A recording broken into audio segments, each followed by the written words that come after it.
దేవుడికి నువ్వు ఆయన్ని పూర్తిగా వెంబడిస్తున్నావు అనుకో, చాలా సంతోషం. ఆయన్ని పూర్తిగా వదిలేసావు అనుకో, నీ మీద జాలి. ఆయన్ని పక్కన పెట్టి వేరు పాటిస్తున్నావు అని ఉమ్మొస్తా అంటాడు దేవుడు. మీలో చాలామంది మీద దేవుడు ఉమ్మేయడానికి రెడీ అయ్యాడు. ఎందుకో తెలుసా? మీరు దేవుణ్ణి వదలరు, దెయ్యాన్ని వదలరు. మీరు దేవుణ్ణి వదలరు, మీ ఆచారాన్ని, దిక్కుమాలిన ఆచారాలని వదలరు.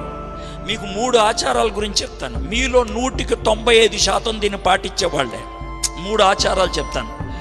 సంఘాల్లో కూడా పాటిస్తున్నారు, దరిద్రపు ఎదవలో. చెప్తాను ఖచ్చితంగా. ఏంటవి అని అంటారేమో. మొదటి ఆచారం మీ అందరూ పాటించేటువంటిది ఏంటి అని అంటే, పెళ్ళిళ్ళు టైం వచ్చేటప్పటికి వచ్చేస్తుంది అది. ఏంటి ఆ పెళ్ళిళ్ళ టైము? వాళ్ళు మనోళ్ళేనా అంటే ఏమన్నా గేదెకిచ్చి పెళ్లి చేస్తున్నావా? కుక్కకిచ్చి పెళ్లి చేస్తున్నావా? లేకపోతే